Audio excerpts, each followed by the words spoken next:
Is that the 3-year-old we can hear? Awesome. Okay, thank you everyone for joining us. I'm Noreen, I'm the Hub Manager at Edge, and I'm pleased to welcome you to today's session on Social Enterprise 101. I'm also joined by a couple of my co-pilots, Omar and Neelam today, so that everything goes smoothly. And you'll be hearing about who else is on this call in a minute.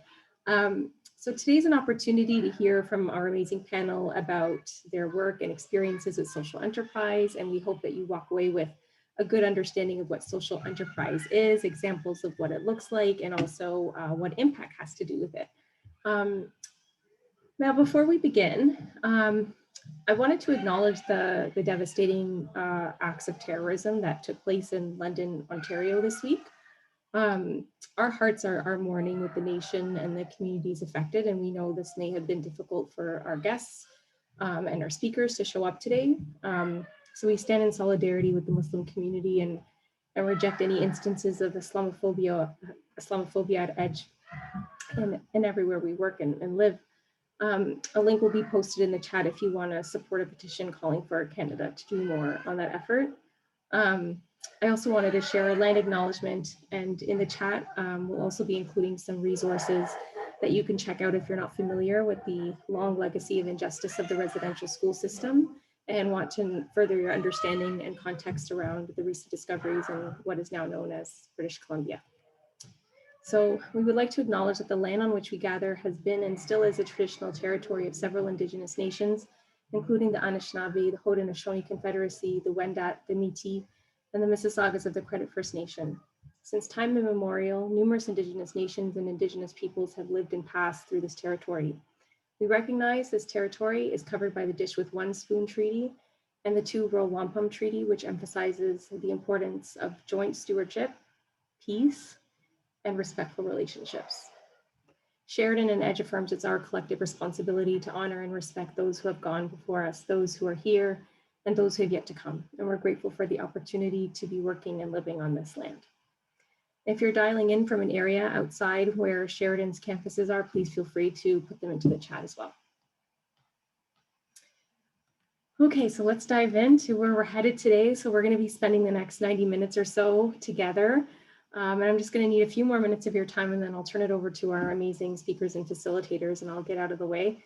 But again, please feel free to introduce yourself in the chat if you've just joined us. Put your name in there. Tell us what you're excited about today, whether you're a social entrepreneur, anything to help us get to know you a bit better. That would be awesome. And I wanted to just share a little bit more about Edge. So for those who may not be familiar, we are an impact entrepreneurship center where impact and entrepreneurship thrive. We support a vibrant community of change makers and entrepreneurs who want to create a just and equitable society. And in collaboration with our partners, Edge provides founders with mentorship and learning programs and support to access funding, and hopefully soon again, our wonderful co-working spaces in Mississauga and Brampton. We do have a few programs, so if you're interested in joining us as joining our community as a member, we have a couple of cohort-based programs for early stage impact ventures. One program is the Leap Startup League for exploring and validating your ideas. And we also have an exciting Rise program that's a bit more intensive coaching and mentoring for ventures who've demonstrated a little bit more traction. And if you're interested in any of this and are keen to get the support of an entrepreneurship ecosystem and the community around you, just check out our website. We do have some applications opening up in July, so just sign up and you can register there. And also by the end of the session, we'll be sharing a couple of upcoming events that will be really helpful as well if you're on the social entrepreneurship path. So before we dive into the speakers and introducing them, I know we have just a couple of reminders for today's session. If you could just keep your mute on during the session, that would be great. There are live closed captions available to you if you need them through Zoom, so you can just enable those at the bottom of your screen. Please feel free to submit questions in the chat throughout the session. The facilitators will help to keep the dialogue up and interactive. Please feel free to keep your web camera on. It's great for us to get to see faces if that works for you today. Definitely not mandatory. If you have any technical issues using Zoom, you can try to locate Omar on your screen and he'll help you out for sure. And just a final note that this session is getting recorded. Okay, Now for the main event. It is with great pleasure that I get to bring three phenomenal women to you to join this discussion today, all of whom have been working with or at Edge over the past number of years, who will be bringing you a wealth of knowledge and leadership to this conversation. So I could probably spend the whole hour telling you about their accomplishments, but I'm just going to give you a little bit of context and hopefully you'll get to know them better through this session as well. So I'll start with Chrisbeth Cowie. She's our dear colleague at Edge. She runs our Leap Startup League program. She's also a serial social entrepreneur, professional speaker, traveler, humanitarian, and graduate of University of Guelph. Chrisbeth's global travels and over 10 years of experience in leadership, team building, customer service, entrepreneurship has spanned a wide range of roles in the nonprofit and for-profit sectors. She's also the founder of Empowered for X, an entrepreneurial leadership training and consulting company. And her team are dedicated to empowering people to leverage their potential and add value to their communities. As the program lead for the Leap Startup League, she supports entrepreneurs in starting, growing, scaling their ventures. Many of you might know her on this call or have heard of her name. Chrisbeth has been recognized by the City of Brampton's Top 40 Under 40 Award recipient. So thanks for being here today, Chrisbeth. Our next person is Dr. Golnaz Golnaragi. She's the founder and president of Divity Group and Accelerate Her Future, award-winning social entrepreneur, consultant, and senior facilitator. Also, just a former Edge colleague. And prior to starting her company and entering academia, Golnaz's career spanned 15 years in marketing management roles with multinational consulting and professional services firms. She's a critical management scholar, seasoned academic, experienced practitioner who completed her doctorate in her 40s at the intersection of equity, marketing, and PR and human resources. And it's her research that led her to launch Accelerate Her Future in 2019, one of the leading career accelerators in Canada dedicated to advancing Black, Indigenous, and self-identifying women of color in pursuing early careers in business and tech. Her research interests include racialized and intersectional identities, transformative teaching and learning, and critical reflection, amongst others. And her work has been widely published in academic journals. And in 2021, Golnaz was recognized as a top 50 report on business changemaker. So welcome, Golnaz. Thanks for being here. And our third speaker is Zara Qureshi. She's a professional accountant and experienced in corporate finance. She dove into entrepreneurship by launching Optimum Professional Corporation in 2018 to provide finance and business planning support for entrepreneurs. She then expanded her expertise into social enterprise and completed Canada's first certification for professionals specifically serving the social enterprise sector, the community development for the common good. She then launched Social Venture Circuit, a nonprofit supporting social enterprise community where she recently hosted a social enterprise day conference and is now leading a program design to continue to support, educate, and connect social enterprises. So I told you these three people are phenomenal. So I'm just going to hand it over to Chrisbeth and get out of your way. So take it away. Hey, thank you so much, Noreen. And I'm super excited to be here with most of you familiar names that I see on the chat from either Co-op on the Edge, the bootcamp that we just had with the SICK program or Leap Startup League. And to our guests, thank you so much for being here with us as well. So I will take over the sharing.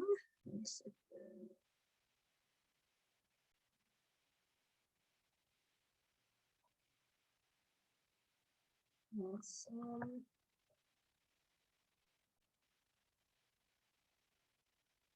Like that. Present.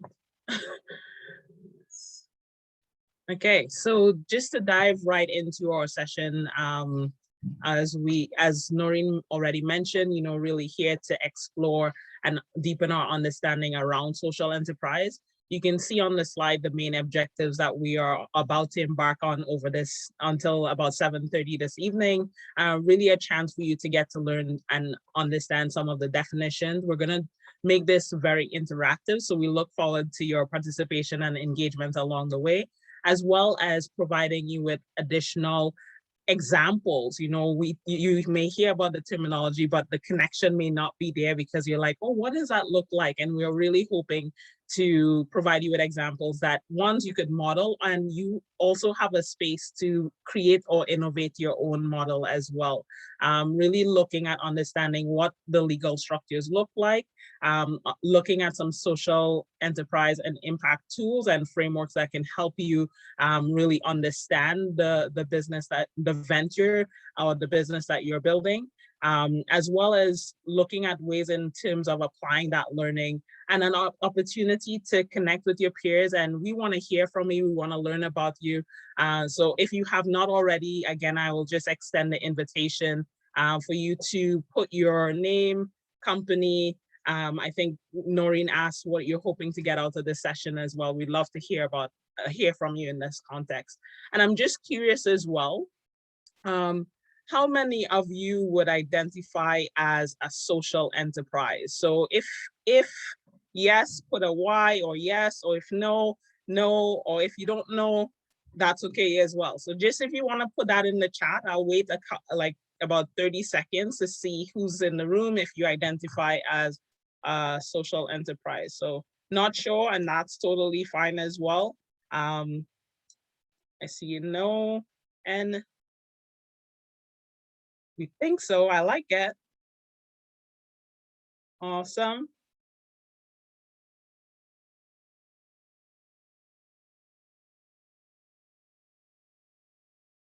I'll wait a couple seconds more. Anyone else out there want to comment? Okay. Awesome. So I am going to actually stop sharing and reshare because we're gonna play a quick video, and I think the audio will not come through. So I'll go to the next. Awesome. Can everyone see and hear? What is a social enterprise? You can see and hear Diff.com are happy to everything here. help. Okay, I'm gonna just start it again. Many people would like to know, what is a social enterprise? We here at InventShift.com are happy to help. A social enterprise is a business that is using the power of commerce to have a positive impact on the local economy. Regular businesses will always strive for profit and don't really care about the impacts they cause. A nonprofit, on the other hand, often lives only from donations. A social enterprise is a business that takes the positive aspects of each of these concepts and uses both of them to maximize a positive impact on the local community. Simply put, social enterprise is a business that fights for good, a business that fights for regular people while maintaining profitability. Some social enterprises build a service that serves a cause on its own, and some build concepts that give a part of its profits for an important cause. Learn more about social enterprise on InventShift.com. Awesome. So I will stop.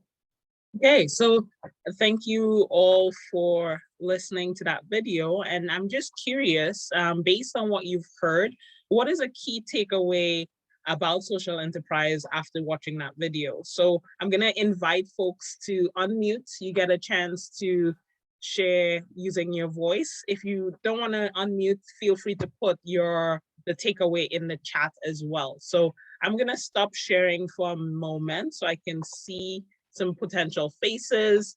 What would you say was your key takeaway from that video?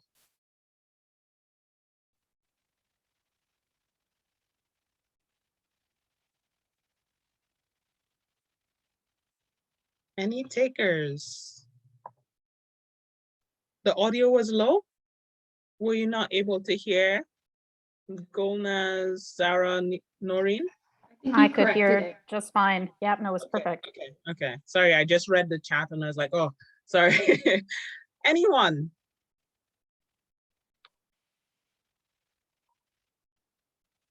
Again, there's no right or wrong based on what you heard. What do you think are, I'm getting it's an opportunity to make money yet have an impact in my community. That's from Ashley. Hey, thank you so much for sharing. Anyone else? And Ashley, we're going to come back to your definition. We'll be presenting a number of different definitions in a second, and you can see how they connect with what you've said, and you're completely on the right track.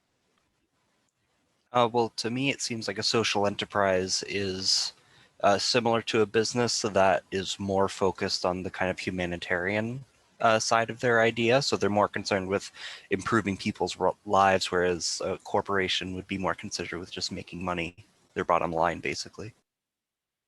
Thank you so much for sharing, Andrew. We'll take one more.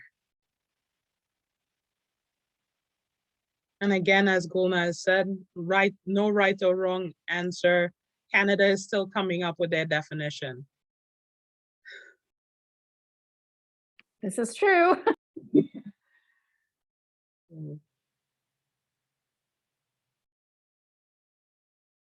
Okay, so Neelam is hashtagging. Did you see her hashtag? It's team multiple bottom lines. Yeah. Yeah. Neelam, I will take it. Thank you so much. Thank you. So I will just reshare again. But I guess instead of sharing it just because it's a slide with another question, based on the definition or the illustration that was shared in that video, or the definition that comes to mind for each of you, can you think of a social enterprise within our local or international community that stands out to you? Again, zero judgment. ACBN. Thank you, Danielle. Yes, and you'll hear a little bit more about those guys today. So ACBN, acronym for the Afro-Caribbean Business Network, and they focus on helping to empower and support entrepreneurs of the African and Caribbean heritage in order to help advance and make the entrepreneurial landscape more accessible in many cases for people that identify in that demographic. Anyone else? Any other examples?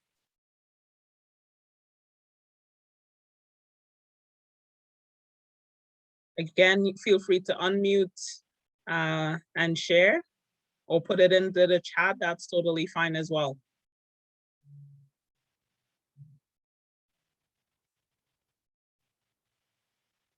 We have a pretty quiet bunch tonight.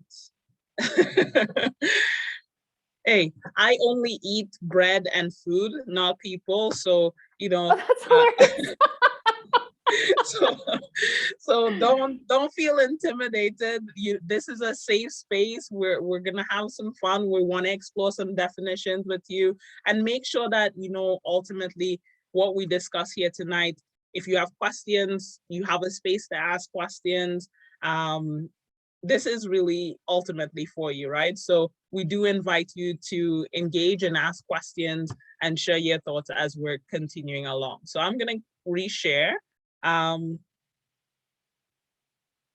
Noreen, do you want to speak to the link you just put in briefly? Yeah, sure.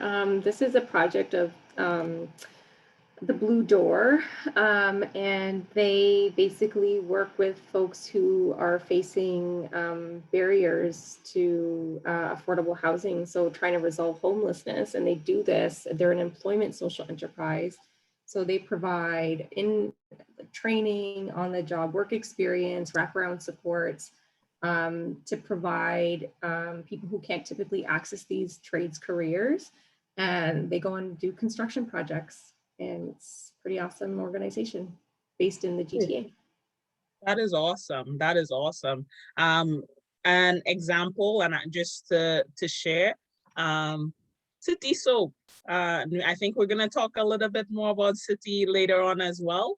Another example that comes to mind, and you may be all familiar with, is Tom Shoes, right? So I like to share that one. If you've heard of Tom Shoes, you can put a Y. If not, no, in the chat.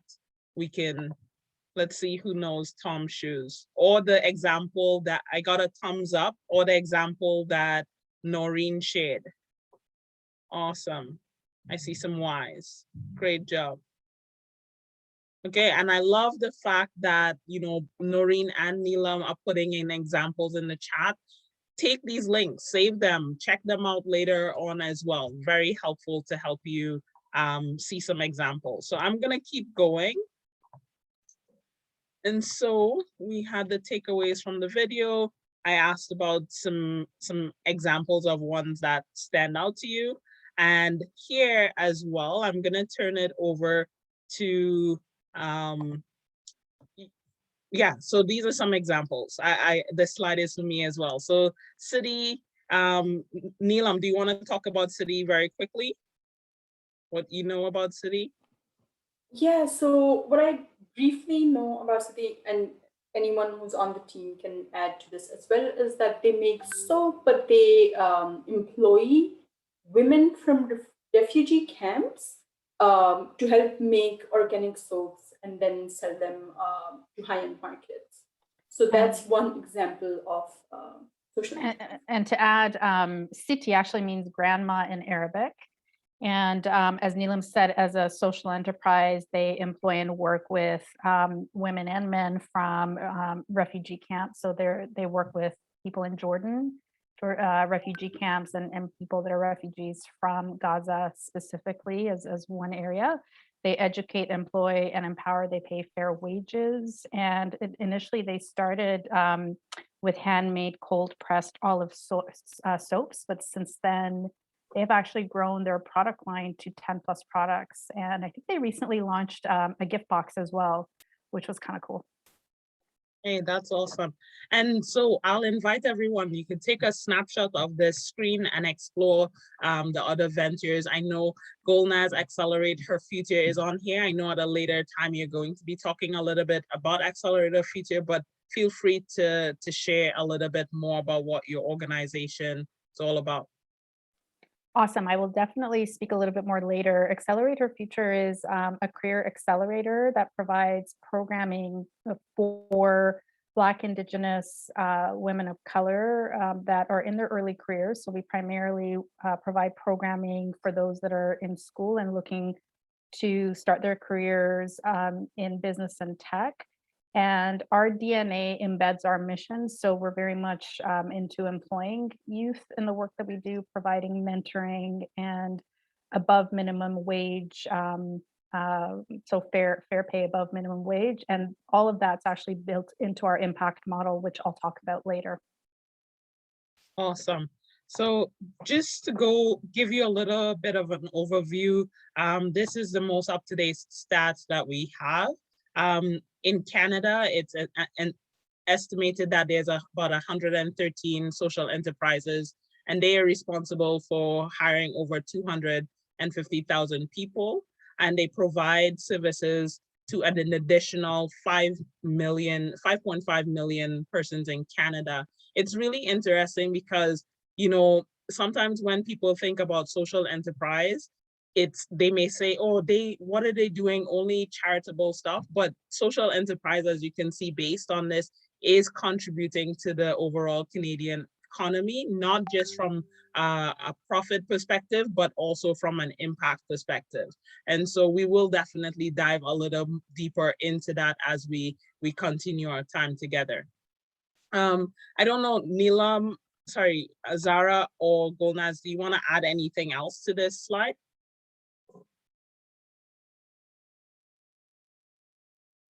I can't see your head, but it's all good. You're silent. Oh, sorry, that was a no. You're good. You've covered everything. I can't see anyone. So just to talk about the definition here at EDGE, and you all could read what we have on the slide, but you know, I think Noreen in her introduction talked about EDGE being the home of impact and supporting entrepreneurs. And one of the things that Neelam hashtagged the multiple bottom lines. And so you would oftentimes hear us talk about the triple bottom line. So looking at the people, the planet, and the profit, and ultimately how we can make a positive difference. I like to add a fourth P. So I got a fourth P. Ultimately, it's the purpose. These entrepreneurs or, you know, creatives that are doing impactful things, their purpose, their passion is helping to drive a positive impact as we're, you know, developing and flourishing. And here at EDGE, you know, many of you in the room are either in, you know, identify as a social enterprise. I know there's about 6 companies here in the Social Impact Catalyst program, and there are others across EDGE that are on mission to make a positive difference. And so, Noreen, I just want to invite you if you want to add anything else as it relates to the definition here at Edge. Well, that was great, Chris Beth. I mean, I would just say that at Edge, we recognize that there's just a lot of diversity when you look at social enterprises by sector, by industry, sometimes by country. Like, it's very diverse. And so we're very cognizant of that diversity and really open to welcoming organizations who are kind of going through that exploration for themselves and supporting them in that journey. So this is a good first step in figuring out what on earth is social enterprise. And I like that we're all kind of figuring it out together. And especially in places like Canada, where legally the jurisdiction of what is a social enterprise isn't really well defined. We all kind of have to stick together and try to learn what we can and piece it together for ourselves, so that way we can have the kinds of ventures we want to have in our community. So it's all about kind of learning as we go, and we're really open to exploring that with all of our members and the community. Awesome. Just wanted to add on the next slide in particular, building on this one, Ashley, like, think about the way you define social enterprise, if you see any common threads between these definitions and what you put in the chat as well.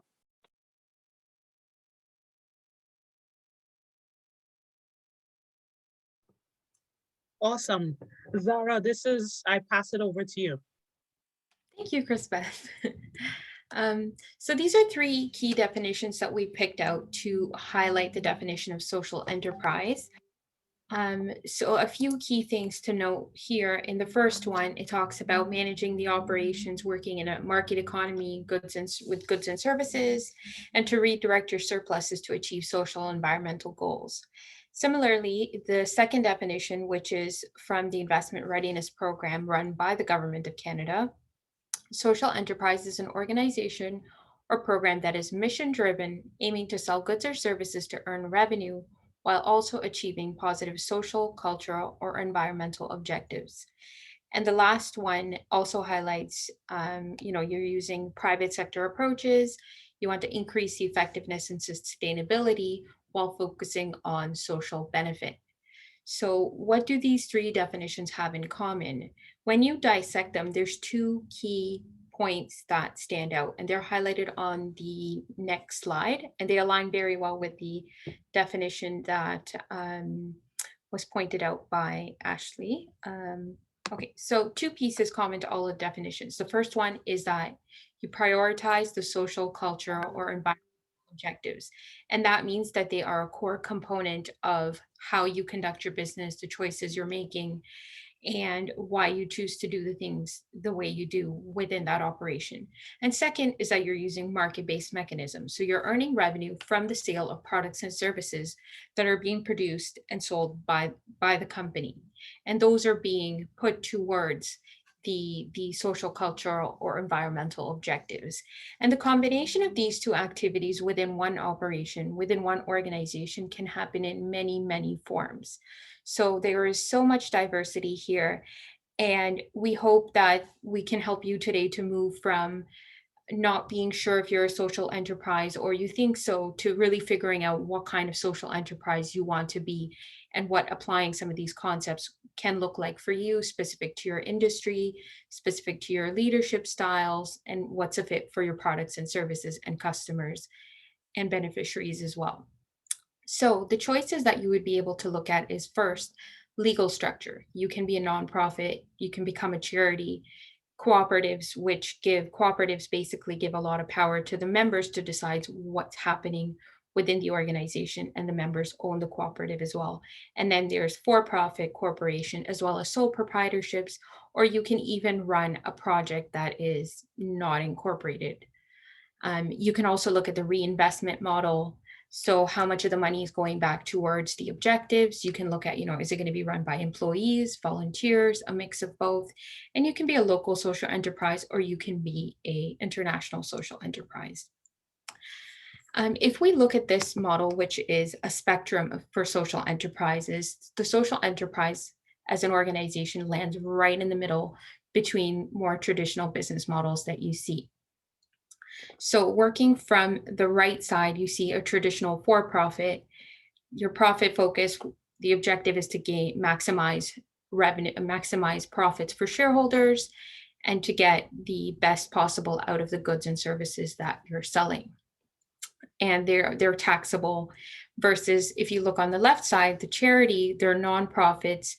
They are not taxable. They have a lot of rules applied to them by the government in terms of what they can and cannot do. And they primarily rely, because of that, on grants and donations. So as you move to the middle, you see traditional for-profits are investing more in corporate social responsibility. They are profit-driven, but they're starting to ask questions about, how are we doing things? How is it impacting people? What are the social environmental impacts of running our business? They're also starting to invest in charities. You'll see, Amazon, for example, they have a program where they're investing in climate change efforts, investing in companies implementing those changes.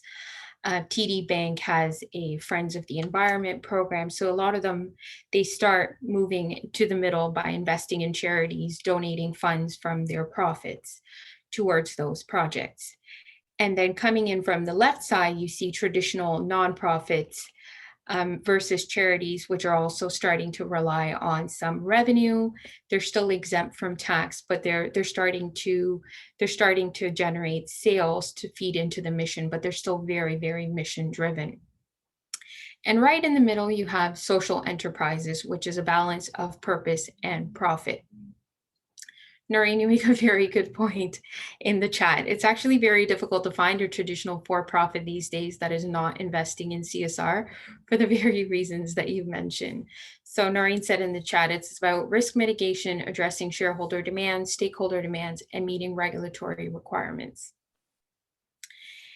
So right in the middle, you have social enterprise, which is a balance of purpose and profit. You're generating revenue from the sale of products and services, and you have strong objectives that are embedded into how the organization is run. And it's not easy to find a balance between the two. You're balancing multiple priorities between purpose and profit, trying to maximize income and maximize the impact that you can have on your beneficiaries. Social enterprises are often also, to some extent, reliant on grants and subsidies to launch and operate, because you do have additional expenses for that social purpose above and beyond what you could generate from just selling your products and services. So if we go to the next slide, thank you. I wanted to reiterate again, so the social enterprise, even though it's in the middle, it's not a pure charity and it's not a for-profit. In Canada, we don't have a legal structure that recognizes specifically social enterprise. So some of the other provinces do, but there's nothing in Ontario. So you can choose from any of these structures based on how they fit characteristics for how you want to operate. So how much of the money cycling through the organization should be focused on the impact. Are you selling products or services, or are you relying on donations and volunteers only? How much influence do you want members to have versus shareholders? There are certain models, for example, nonprofit organizations and cooperatives, which are very, very member driven when you're making decisions. And along this spectrum, you can choose to operate anything as a social enterprise. Nonprofit organizations are registered with the CRA to not pay income taxes, and then you can register as a charity after becoming a nonprofit organization, and that lets you issue tax receipts for donations. A for-profit organization, when you register, you pay taxes. A B corporation is a certification you can get. It's not recognized by the government of Canada, but so it's a way to show your commitment and to highlight your practices as a social enterprise. Cooperative is driven by members. All members have equal ownership, and they're usually the beneficiaries of a cooperative. And then informal, you don't have to register at all. You can just choose to operate a social project, social impact project, or start to sell products and services without registering for any of these specific entities as well. I wanted to dive into a few examples. So there's 3 different ways. Interrupt, Zara, for one sec. Apparently there's a black box on the screen. I see it too. Chris Beth, are you able to X out your live transcription box.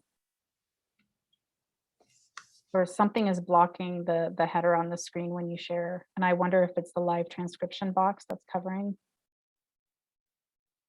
You got it. Thank you. It's gone.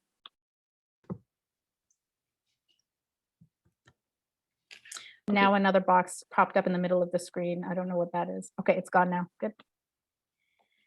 So we're going to look at 3 different ways that your social enterprises can be structured to generate impact. The first is what we call employment-based social enterprises, and their impact is driven through who they hire and the jobs they're creating for underrepresented communities. And the jobs are created through the sale of products and services, and that's used to compensate the employees. One thing to keep in mind with this particular business model is the social costs that are associated with providing the opportunities, providing extra training, extra benefits to people with barriers to help them, let's say, advance their careers or find jobs that can that they're able to do if they cannot participate in the normal employment economy. So one great example of this is in Toronto, Good Foot Delivery. They employ people, for example, on the autism spectrum, they support neurodiversity. The way they help these employees to maintain their jobs is that they take public transit to make the deliveries instead of, riding a bike or driving, making that very simple. And they also provide other programming to support their learning and growth to fit their needs and enable them to work. The second type of social enterprise is what we call mission-based. So they deliver products and services that directly impact and help the organization achieve its mission. So the example I have here is called Indispace. They are actually an EDGE member, someone I've had the pleasure of working with. Her particular mission is to encourage people to study space exploration and bringing STEM education to classrooms in a fun way to build people's interest, to build participation in those subjects, and STEM being science, technology, engineering, and math. The third type of social enterprise is profit-based. So in profit-based, your specific objective from the sale of products and services would be to generate funds that can then be invested in the social impact model. In this case, the example I have is Regent Thrift. So they are a thrift store which they collect secondhand goods and they sell those, and all the proceeds from the sales are reinvested back into community outreach and community outreach specifically within the region of Peel. And they are a nonprofit organization. So if you go to the next slide, looking deeper at the same 3 examples, in the case of Good Foot Delivery, if you click, the images will pop up 3 times. There we go. So in the example of Indispace, the purpose and the profit line up very, very closely. The kids that are participating in the STEM and space exploration programming are the ones that benefit from insight into their career choices. They're getting to learn and enjoy the experience. In the case of Good Foot Delivery, it's partially overlapped. So that means the sale of the products and services are not directly related to the purpose, which is to create jobs, but it's helping them to gain employment. But the purpose that is not directly related to the profit would be the extra benefits, extra training that would be required by those employees. In the example of Regent Thrift, managing the thrift store is not at all related to the investment in the local community that they would be making from the profits. They run the thrift store, collecting secondhand goods and sell them, and that's an operation completely separate from the impact they're having within the local community. Zara, that was one of the best explanations of social enterprise I've heard with the examples. Amazing. It really Thank helped. you. Yeah. Examples. Awesome. All right, so so we've now heard a number of definitions and you explored a few common threads across them. Zara took you through some different examples of social enterprises, and she also showed that it's about purpose and profit. So doing good in our communities as well as making a profit. And so we hear this concept of social impact related to social enterprises. And I have a couple of definitions for you. So one is on the screen. The one on the screen is by Michigan Ross Center for Social Impact, defining social impact as a significant positive change that addresses a pressing social challenge. And so again, this idea of creating social impact is the result of a deliberate set of activities and actions. The Center for Social Innovation, which is based out of Toronto, also has a definition for social impact, and their definition is if we can go, yep, stay right there. Social impact is the net effect of an activity on a community and the well-being of individuals. So that's their definition. And so when we talk about social impact, there's this implied intention to change, intention to ultimately the end result, ultimately having a positive, some sort of positive impact on communities and well-being. And so by defining the impact, which we'll talk about in a second, and measuring the impact, which we'll also talk about, there are some benefits that could be had. And I'm going to open it up to those that are listening and to our panel to maybe share why is it important then as social enterprises to define our impact, the impact that we want to have, but also to measure them. So what might be some benefits of doing that? And Zara, Chris, Beth, participants all open. You can either use your mic or use the chat and think about what would be the benefits.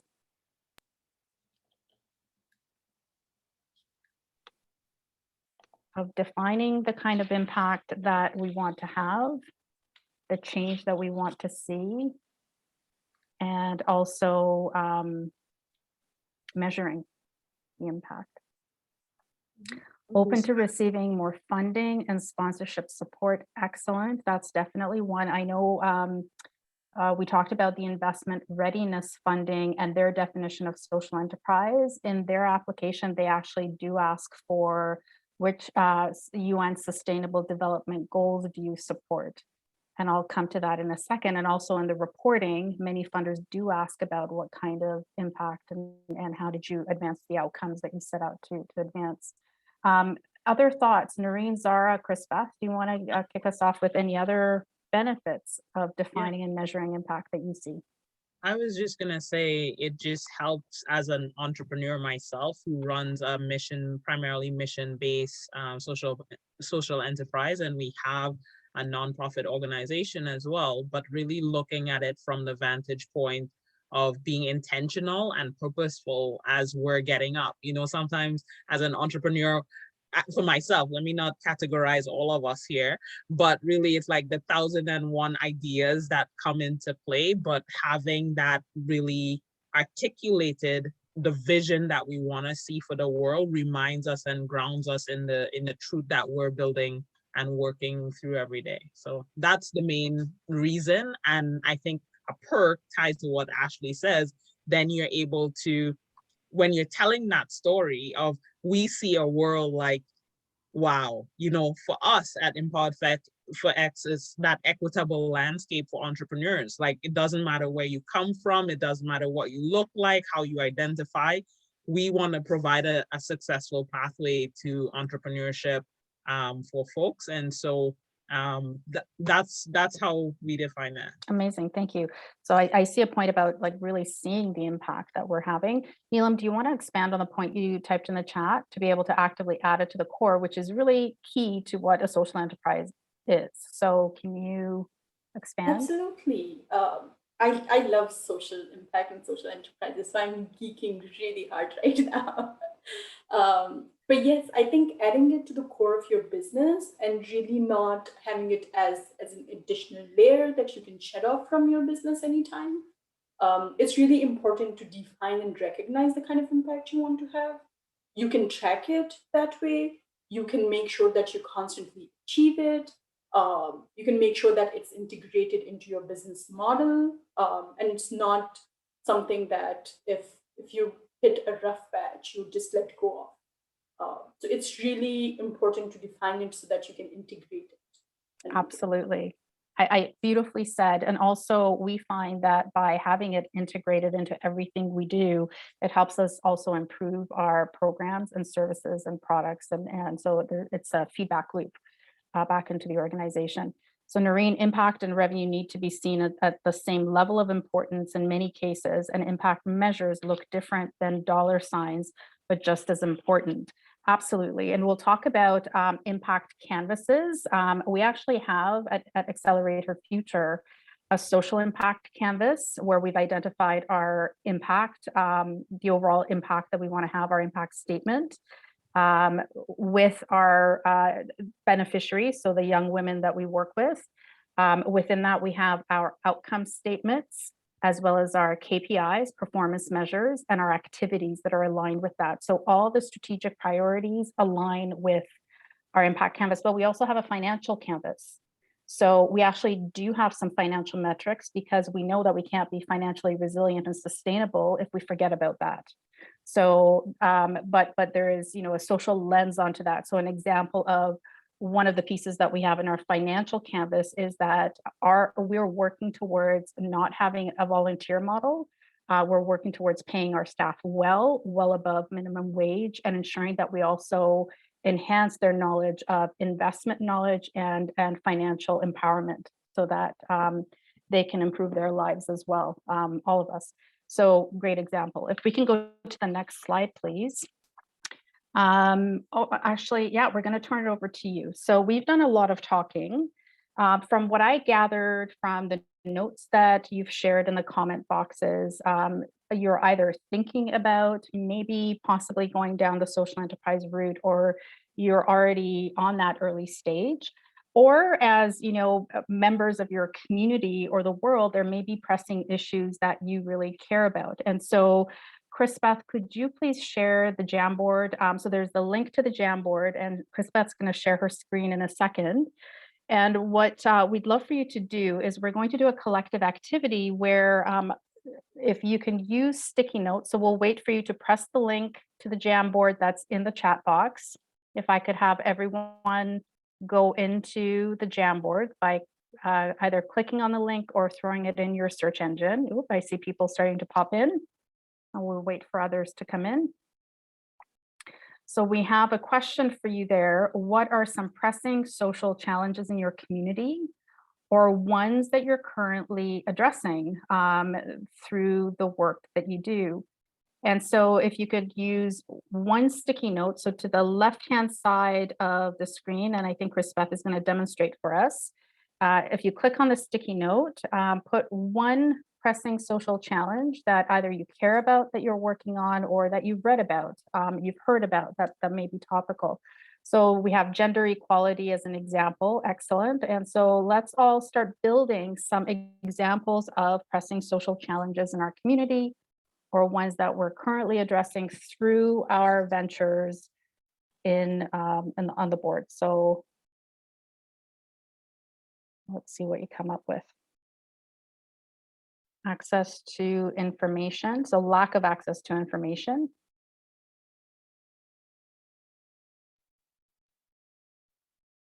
Okay.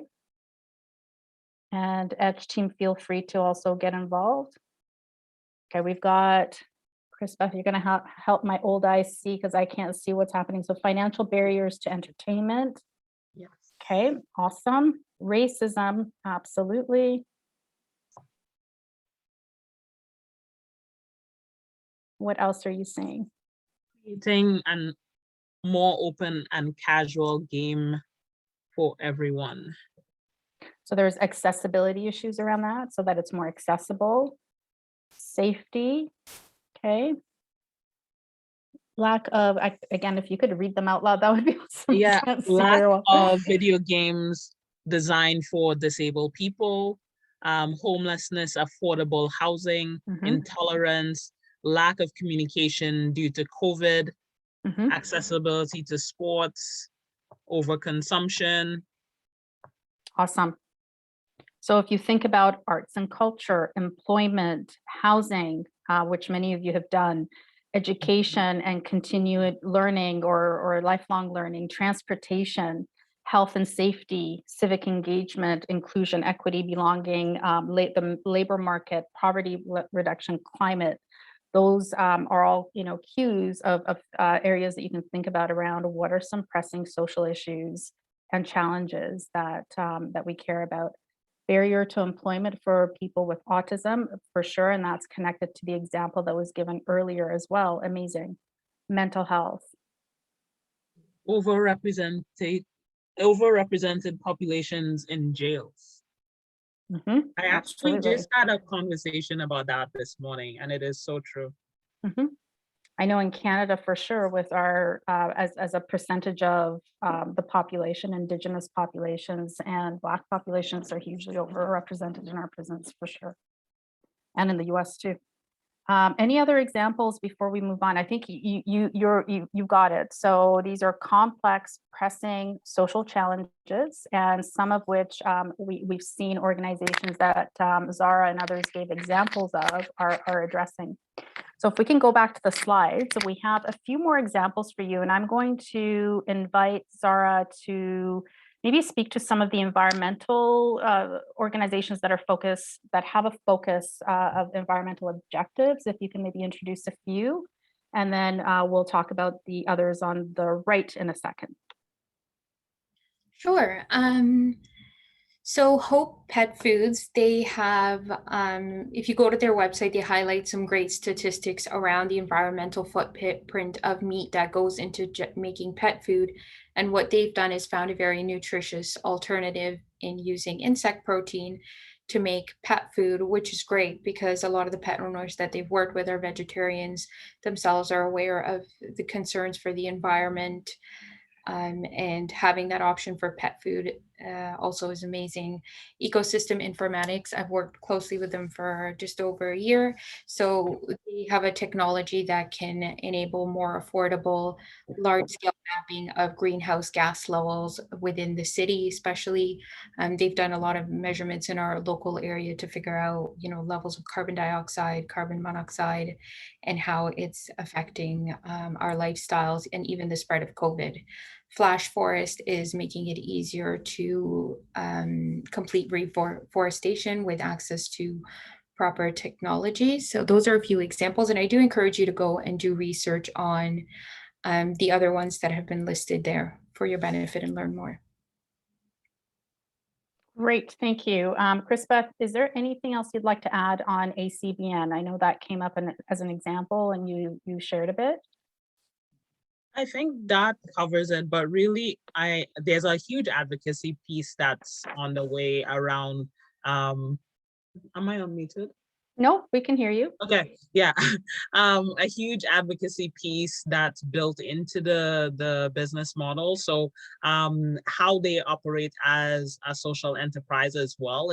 They support entrepreneurs, I mentioned, of the African and Caribbean heritage, but in terms of, one of their revenue generating arm, they've been one of the benefactors of the investment readiness program to start digital marketing agency, hiring Black freelancers and supporting them who predominantly fall into this type of gig economy without the business structure, but providing them a space where they can continue to work and earn in a sustainable way as they build their business. So that would be the additional piece around how ACBN, yes, it's a nonprofit, but they also have this arm that is generating revenue, but still impacting the community in the way that they've identified in their objectives.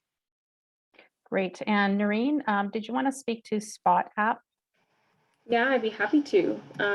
Spot is another one of our EDGE members and had some personal experiences with recognizing the gaps in the gig economy and how it kind of leads to precarious employment, and recognizing there might be a more ethical way of approaching it.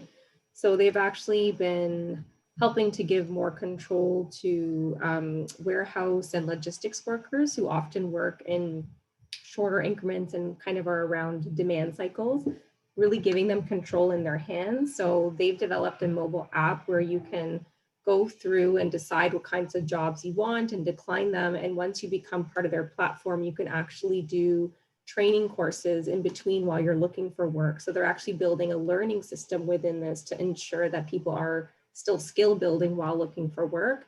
And it's really at no cost to the worker. They really just sort of charge the employers, and they're cutting out some of those staffing agencies, which are taking like huge cuts from people and sometimes not putting people in the best employment situation. So they've been doing something, kind of taking something like a big societal issue about our precarious employment and trying to find a more ethical way of approaching it. Awesome, thank you.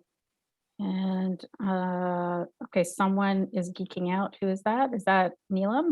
Okay, so she's putting all kinds of links in there for you for examples of social enterprise. Geeking out is her phrase. I'm not imposing it on her whatsoever. Thank you for that. All right, so measuring social impact. We've just gone through this process at Accelerate Her Future. And Zara put a note in the chat, if you scroll a little bit up, where she talked about measurement of social impact is critical to making sure we're actually creating the intended benefits or change for our beneficiaries. So let's use Accelerate Her Future as an example. Our beneficiaries are Black, Indigenous, and self-identifying women of color that are in college or university and pursuing careers in business and tech. They're our beneficiaries. And so when we first set out to define our impact measures and our impact framework, a great, I guess, organization or work that I came across through EDGE actually is the Common Approach website. And so it was developed initially for social enterprises, and they have created an approach for impact measurement. So they held large consultations with social enterprises and funders, and the feedback that they received was really like, simplify the process, right? Please create kind of a roadmap for us that's simple, where we can not only plan the intended change that we want to have, but also in terms of measurement, in terms of the methods and tools that we use, and in terms of the story of the change that we share out into the world. And so they came up with the minimum standards for measuring social impact, and they have a beautiful roadmap of 5 common foundational practices or guidances to social enterprises when it comes to defining and planning the kind of impact or intended change that you want to have, using performance measures. So how are you going to measure your impact? What data you want to collect, how you're going to actually gauge your performance, so actually collect that information and assess and analyze the impact that you've had, and then reporting it. And so when you're ready to kind of think about these things, they do have a self-assessment on their website. It's called the Common Approach Self-Assessment, where you can go in, answer a number of questions that kind of align with these 5 basic foundational guidances that they've come up with. And it's super helpful to see where you have strengths as a social enterprise in terms of your practices, and where the gaps are that you need to address and you need to think about.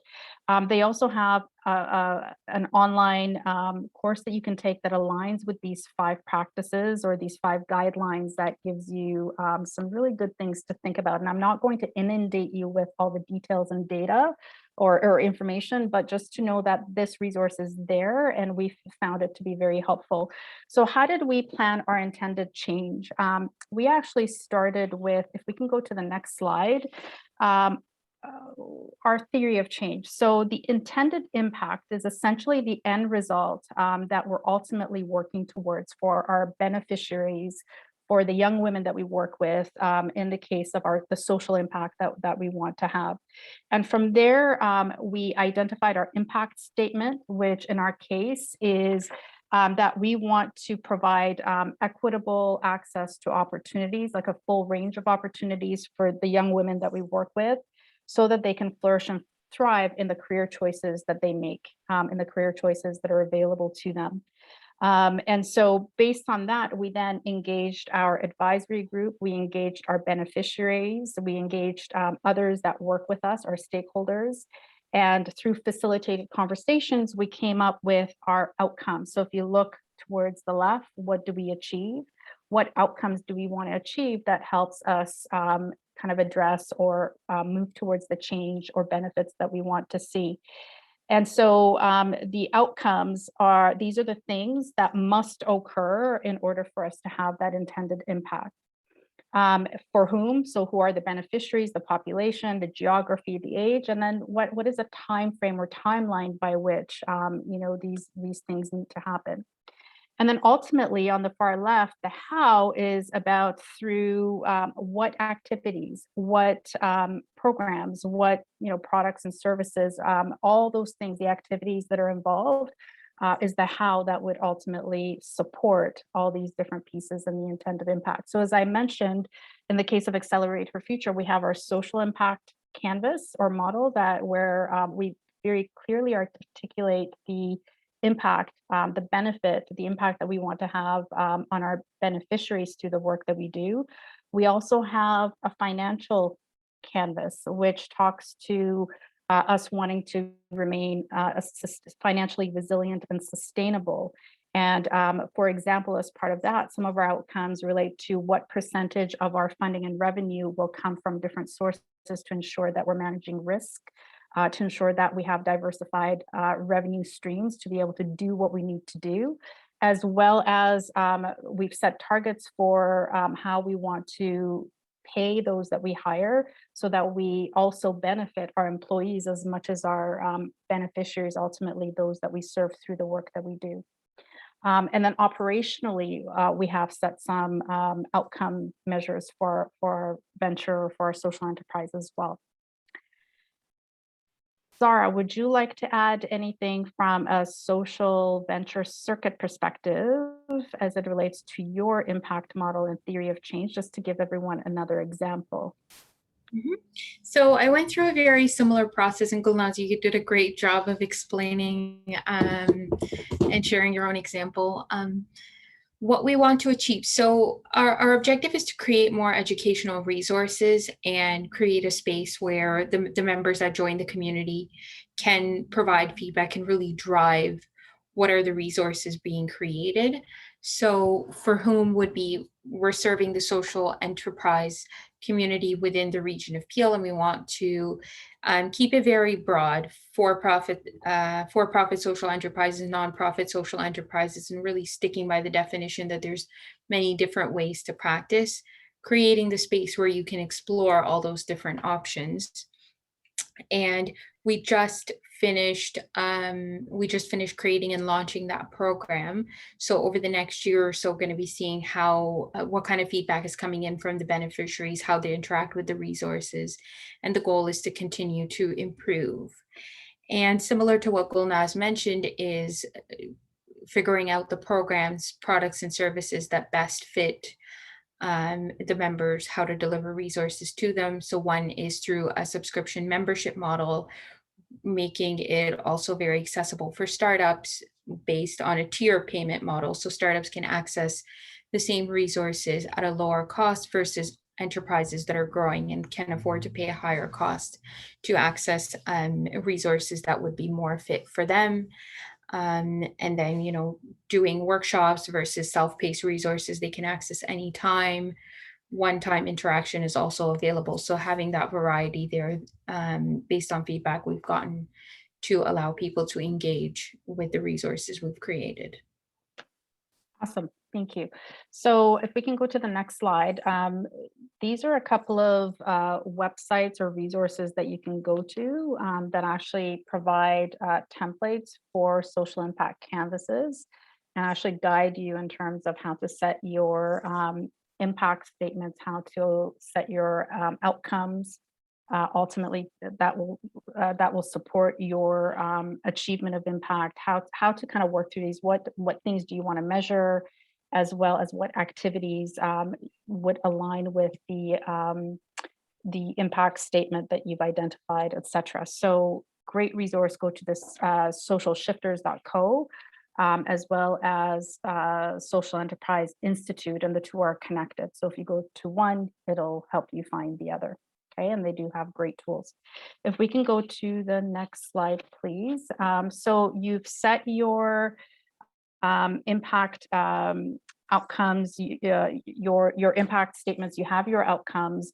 Now it's time to think about how do we want to measure, right? How do we want to evaluate whether we are moving towards the impacts that we've set, we're actualizing the change that we've intended to make. So in case of Accelerator Future, we have a 10-week program, okay? That's one of our activities. And as part of that 10-week program, we have a pre-survey that goes out to beneficiaries, as well as one that goes out at the end of the program. And those surveys are connected to our impact model, right? So the questions that we ask within those surveys are ultimately connected to our outcomes, which help us assess how we're doing. And these are some examples of frameworks and standards that you can access if you choose to help you with identifying your outcomes, but also how are you going to frame your measurements and the questions that you're going to ask so that your measures are valid and you're using tools that have been tested and whatnot. So in our case, we have some measures that we've taken from the Canadian Index of Wellbeing as an example. We've taken some measures from a body of work called Growth Mindset, as well as a body of work that measures grit as an example, and there's others. And so again, you want to create kind of a method or framework for how you're going to measure the impact. We also, beyond surveys, that's a starting point, but beyond surveys, we hold focus groups and interviews to dig deeper into some of the themes that we're finding at the end of the program with our beneficiaries, as well as others that are involved in our program, to better understand the experience qualitatively as well as quantitatively through the surveys. If we can go to the next slide. Actually, one thing I will say, if we can go back, is that articulating your impact model clearly is important. And as someone commented in the chat, again, there are a number of different metrics and measurement systems, as you see on the screen, and the SDGs, for example, is one of them. And again, as it was mentioned in the chat, there is a trend that we're seeing where funders and investors are asking you to kind of identify, for example, which sustainable development goals you're contributing to as a social enterprise. And so that is one model that seems to be gaining a bit of traction with funders, but again, it's not the only. There are others out there, and I've given you examples of a few. Okay, so that's all I wanted to say there. Awesome. So I'm going to pass it on to Chris Beth now, unless there's any comments or questions. She's just going to give us examples of how to keep informed on some of the things that we've talked about. Hey, thank you so much for that, Golnaz and Zara. One of the things in the beginning of our time together, I asked the question, do you identify, are you a social enterprise? You know, and I saw some no's, not sure, think so. And I hope this session today really gave some perspective of how vast and, you know, dynamic so being a social enterprise how it can be so dynamic in that way. But more importantly, for those of you who said no, I hope this session as well provided you with a different way of potentially thinking about your venture. I'm not a proponent of people just raising their hands and saying I'm a social enterprise and saying we do X, but I think, you know, what Golnaz talked about, it's really, and we all talked about, it's in the DNA of what you're doing, the way that it relates to your finance, the way that you're, you know, showing up in your operations, the way that it is affecting and impacting your business or venture accordingly. And so the invitation here is really looking at spaces that you can continue to engage to learn, right? Awareness, and you know, for many of you, may be the first time you've heard about social enterprise in this way, and really to give you that awareness that you can do business for good, or you can create ventures that are very impactful and sustainable from that revenue generating perspective. If you're only thinking nonprofit, you now have a way that you can develop in a way that it is no longer just dependent on grant and funding from the government, because we've seen far too often many of those traditional nonprofit and charities, once the funding has stopped, so does the good work that they do. So here, there's articles, forums, and Neelam, I don't know if you want to just speak to the opportunity for Future of Good subscription. How many more do we have? So we, I believe, have a couple of slots available for Edge members. So this is an exclusive perk that only Edge members get. But if you're an Edge member and would like to subscribe to Future of Good, which is an amazing publication, highlights a lot of social enterprise / social space work that happens in Canada, feel free to reach out to me and I can guide you on how to sign up for this for free. Awesome, thank you. And here again, some resources that you can definitely check out, plug into Social Venture Circuit. Zara, I don't know if you want to add anything else about your organization and ways in which the participants here can potentially plug in. Sure. We have an event coming up on June 17th, and I'll throw the link in the chat with Startup Canada. We're going to be looking at how social enterprises can support and improve circumstances for marginalized communities and how they're making an impact within Canada. Social Venture Circuit, we have a membership. And you can also just participate on an events on a one-by-one basis. But members basically get access to all the events for free. They get access to specific member communities and networking sessions that we're developing, because as we've seen during this session, we're really learning by examples and figuring out our own definition for social enterprise. And one of the key mandates for Social Venture Circuit is give you that space to explore and to figure out and learn from other people. I would say this is more of a giving you a waterfront kind of 101, very high level overview of the things you need to think about as a social enterprise entrepreneur, social entrepreneur. Neela or Noreen, I think someone, or maybe it's Chris Beth, someone's going to talk to a session that's coming up down the line where the focus will be on impact with UN sustainable goals as a lens. And the individual that will run that program is very experienced with common approach and how to take a common approach process that I shared with you and align it with UN SDGs as a framework. So that's one I would highly recommend if you're looking at deepening your understanding of social impact and how to create an impact framework that's manageable and how to measure and report.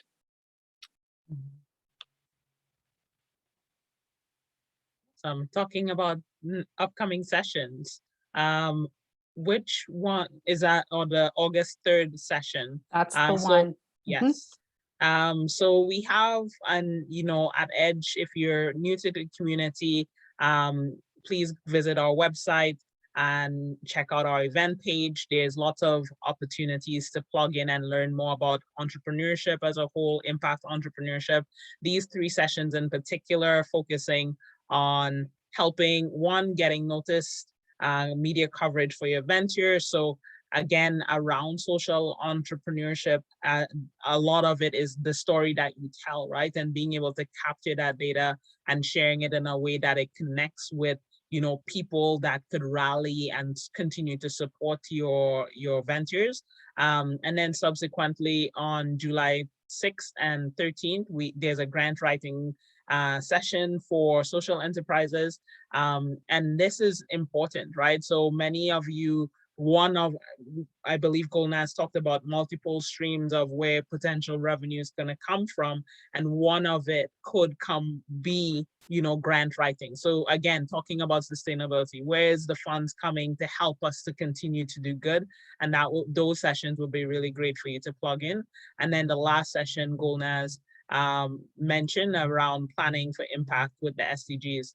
one of the things I will say is that you get to decide. I think in Golnaz's explanation, pulling stuff from UN SDGs, the common good, and then you're making your business model, right? You get to define your business model, not to make it so overwhelming, but looking at how do you streamline, you pull things in that work in other spaces and you make it your own. And the last one is just saying thank you to everyone that has come to this session here with us today. I will hold this screen for a little bit and then I'll stop sharing so that I can see your names. At least I can't see your faces.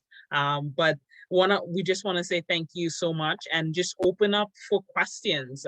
Just wanting to thank Golnaz and Zara in particular for being here with us today as our honored guests, Neelam, Noreen, and Omar and the EDGE team for being here with us as well to support this session. But more importantly, to all of you, the participants, it's really exciting to know that you are on this entrepreneurial journey. You're considering social enterprise, or if you're already a social enterprise, congratulations in that way. A lot of the funding, as Golnaz mentioned, is going to like government grants and funding typically is going towards for-profit as well as non-profit social enterprises. So there is opportunity in those spaces as well. But I know most of you are EDGE clients either in the co-op, SIC, or LEAP program. And I know that you're in great spaces and company having these types of conversations. So thank you as well. Thank you again for being here with us tonight. We have about 10 minutes or 8 minutes left. Any questions? We'll stay behind. Any questions, comments, reflections? Feel free to share them. And Ashley, you will. Yeah, I think that's a great point. The upcoming sessions really do help you dig deeper into those things for sure. And to Neelam's point, check out different social enterprises, their websites. Oftentimes they have an impact page, or some may actually like report some of their, I've seen mostly outputs reported. So like, for example, for a program that they run, how many beneficiaries did they serve? And, those kind of very simple numbers that could be tracked. How many people they served, how many hours of volunteer time. There's a whole gamut depending on, again, the intended change and what their mission is. But look at a few examples to wrap your head around, like what are some simple ways of measuring and reporting on your impact as well. Curious about, okay, let's see, let's open up. Are there any comments? I'm just going to scroll up. There's some thank yous. And I'm curious about the impact and financial canvas. Yeah, so Ashley, if you go into the websites that I provided, so through I think it's Social Enterprise Institute, they have a link to the social impact canvas through their socialshifters.co. And you'll be able to see kind of the different impact canvases that they have, all part of kind of the process that you'll go through so that you integrate impact into your entire operation, as Neelam said. So social impact for your beneficiaries. In our case, we did financial impact as well as operational, so that we're thinking about these things holistically and fully as part of the DNA. Thank you So it's so part of much. the Google Classroom as well. You're very welcome.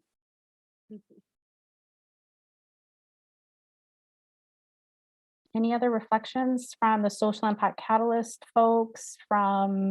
This is really core to the ventures I would imagine that you're working on. Would love to hear from you and others too.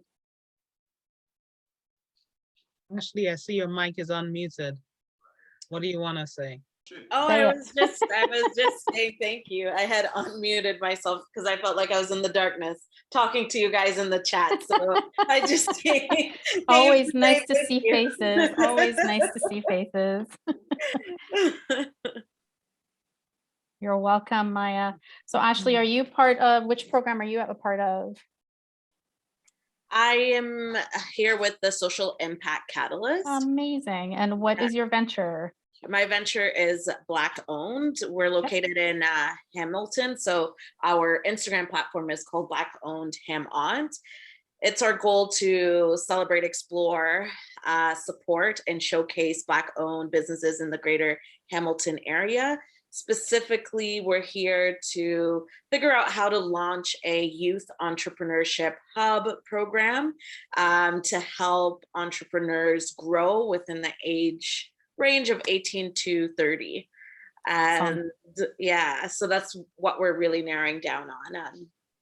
It's been really interesting listening to this tonight and trying to figure out how to, from what I'm researching and seeing is something that is heavily funded, but how do you turn that into something that could be profitable? And so I'm having this hard decision to make in understanding how can this be something that's profitable rather than just helping. Right, absolutely. And that has to be core, which is why, like in our case, we have a financial impact canvas because we want that to be central to what we do to be able to sustain ourselves. I think that's brilliant. I think Zara would be a great person to connect with because I don't want to speak for you, Zara, but these are the questions you've been asking yourself for social venture circuit for some time. And so she would be a great resource. Yeah, I would be happy to speak to you if you want to arrange one-on-one. It's definitely challenging for social enterprises balancing the customer versus beneficiary, where the money and the funding is going to come from. Right. And if you look into Social Enterprise Institute Social Shifters, one of their resources walks you through mapping out every single stakeholder that is within the space, what you're doing in terms of impact, and who are going to benefit and invest in your products and services. And you see what kind of relationship they can build with your venture. And with social enterprises, you get to think of more creative ways of getting them involved rather than what would be for a traditional business, right? Like just a sale or a donation. There's so much more you can do in between that. Thanks so much, Sarah. And yes, we'll reach out to connect. Thank you.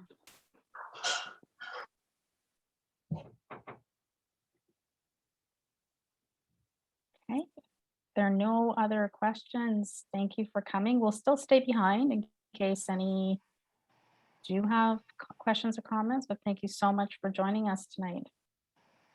Thank you to our awesome facilitators and speakers for making this such an interactive, awesome session. I feel like based on what I'm seeing in the comments and the chats, very valuable and always appreciative of your time and energy towards this.